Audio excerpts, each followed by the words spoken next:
Hello to all, and welcome back to Biology Concepts once again.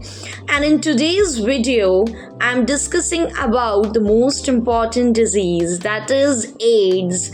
AIDS is acquired immunodeficiency syndrome, is the most advanced stage of HIV infection. It happens when the HIV virus severely damages the immune system, making the body unable to fight against infections and diseases.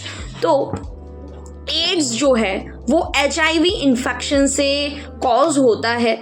HIV मतलब human immuno deficiency virus.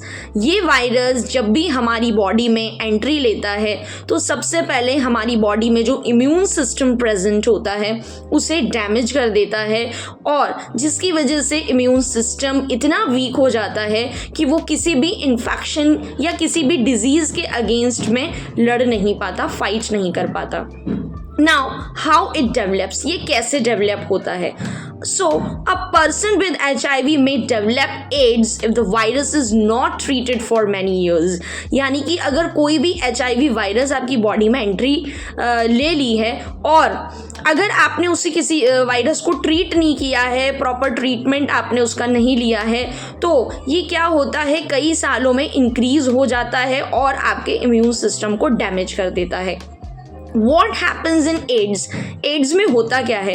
Of course immune system जो होता है वो बहुत ज़्यादा week हो जाता है. सिंपल इन्फेक्शंस या सिंपल डिजीजेस जो होती हैं, जैसे कि कॉमन कोल्ड या कोई भी एलर्जी वाला इन्फेक्शन आपकी बॉडी में हो गया है, तो उसे भी इम्यून उस डिजीज़ और उस इन्फेक्शन के अगेंस्ट में इम्यून सिस्टम जो है वो लड़ नहीं पाता है. इतना वीक हमारा इम्यून सिस्टम हो जाता है HIV वायरस से.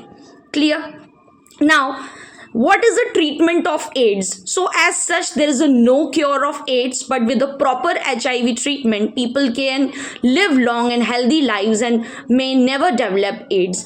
वैसे तो as such AIDS की कोई भी ट्रीटमेंट नहीं है, लेकिन मेडिसिन्स के थ्रू या फिर प्रॉपर ट्रीटमेंट के थ्रू आप इसे क्योर कर सकते हो. क्योर इन द सेंस, इसमें पेशेंट की जो लाइफ है, जो ईयर्स हैं, वो इंक्रीज हो जाते हैं, लेकिन ये जो वायरस है ये बॉडी से एलिमिनेट नहीं होता है.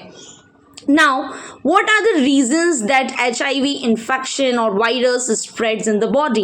कैसे ये spread होता है हमारी बॉडी में? तो unprotected sexual intercourse, sharing needles from mother to baby during pregnancy, birth or breastfeeding, rarely through infected blood transfusions. Blood transfusion के थ्रू rarely ये one person से another person में ट्रांसफ़र होता है. जैसे कि सपोज एक पर्सन के इंजेक्शन लगाया गया और उसी सिरिंज से आपके भी इंजेक्शन लगाया गया और वो इन्फेक्टेड पर्सन था, तो उस इन्फेक्टेड पर्सन का जो वायरस है वो आपकी बॉडी में थ्रू सिरिंज ट्रांसफ़र हो जाएगा. So I hope this information is useful for you. तो हमने ये देखा कि एड्स कैसे स्प्रेड होता है. अब किन किन चीज़ों से ये स्प्रेड नहीं होता है? तो बाय शेयरिंग फूड शेयर करने से HIV वायरस स्प्रेड नहीं होता है. मस्कीटो बाइट्स से स्प्रेड नहीं होता है. जस्ट टचिंग से स्प्रेड नहीं होता है. स्वेट, पसीने के थ्रू स्प्रेड नहीं होता. टीयर्स और सलाइवा के थ्रू भी स्प्रेड नहीं होता है. So that's all from my side. Thank you so much for listening to me. I hope this video will be quite helpful and useful for you. So if you like the video, then don't forget to like, share and subscribe, comment and thank you so much.